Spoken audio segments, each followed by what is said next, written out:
Did you know your organization has a muscle memory and that it affects the way you and your employees respond to change?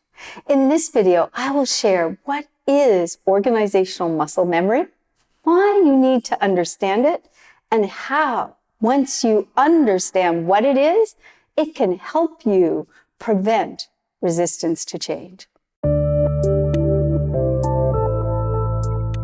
If you're new here, my name is Dr. Dawn Marie Turner. I'm a change leadership coach, author, and creator of the Readiness Mindset.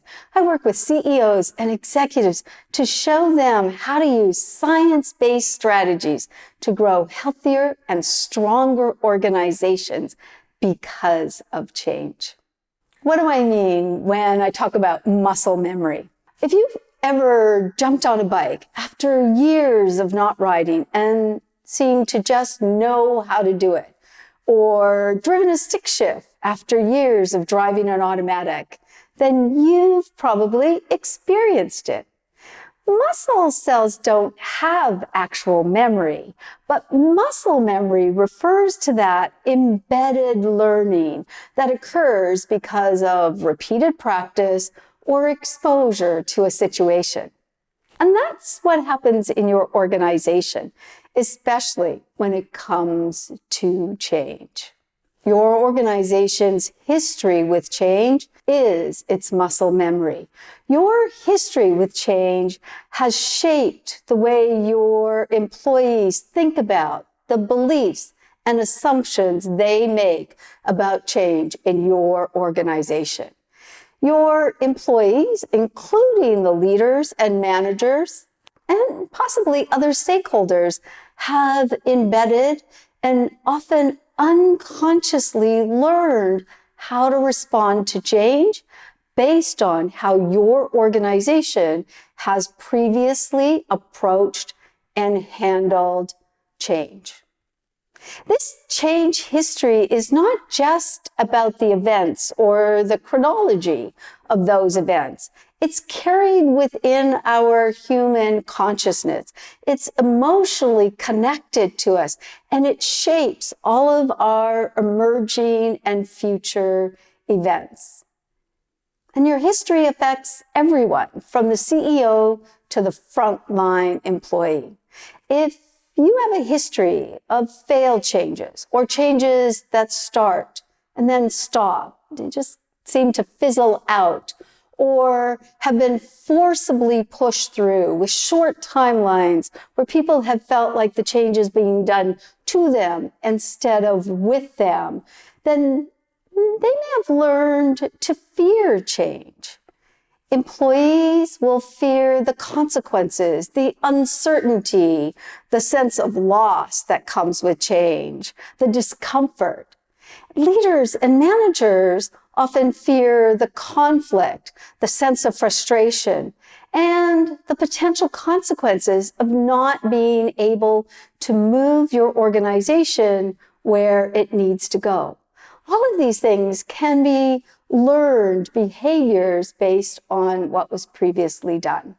Researchers exploring people's openness to change found that the organization's history created a self-fulfilling prophecy. Organizations with a history of failed or poorly led changes had higher levels of employee cynicism and distrust of executive management.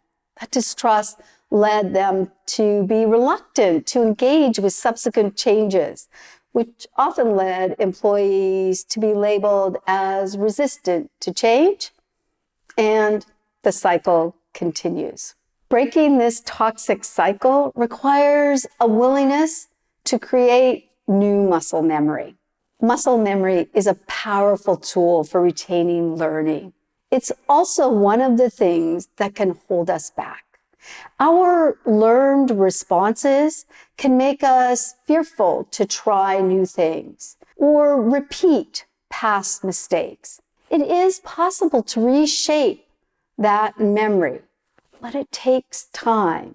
It also takes a commitment to do things differently and a willingness to acknowledge past mistakes. So here are 3 actions that you can take to start reshaping and rebuilding your organization's muscle memory when it comes to change. The first, acknowledge your organization's history with change. That means reflecting and asking without judgment or blame. How are previous change events influencing our current efforts?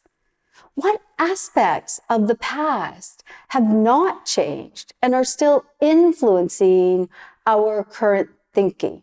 For example, maybe it's the belief that employees are resistant to change, or that long-term employees don't like change. It's not true.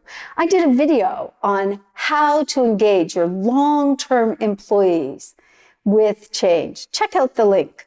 Or maybe you're still having timelines that are too short and not giving employees enough time to prepare and move through the change process. The second action, ensure your leaders have the knowledge, the skill, and the confidence to lead and facilitate change. Often when change fails, it's been found that the employees really agreed and supported the change. It wasn't the change that was the problem. It was the way it was approached and led that caused employees to disengage, to become fearful, and ultimately for that change to fail. So you need leaders at every level of the organization that can integrate the elements of healthy and sustainable change into their daily leadership and management practices. The third action is to practice active patience. I talked about active patience in a previous video, what it is and why it's important. Check out the link.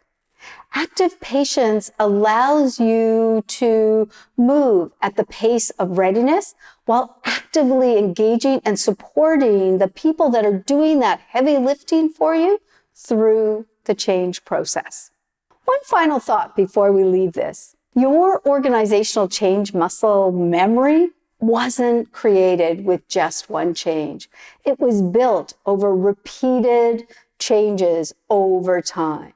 So it won't be recreated with one change event.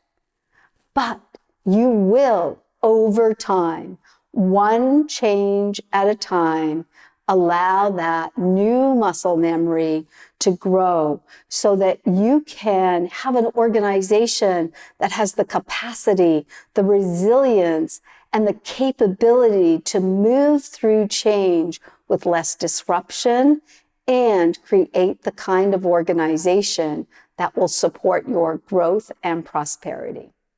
If you found this video helpful, click the like button, and thanks for watching.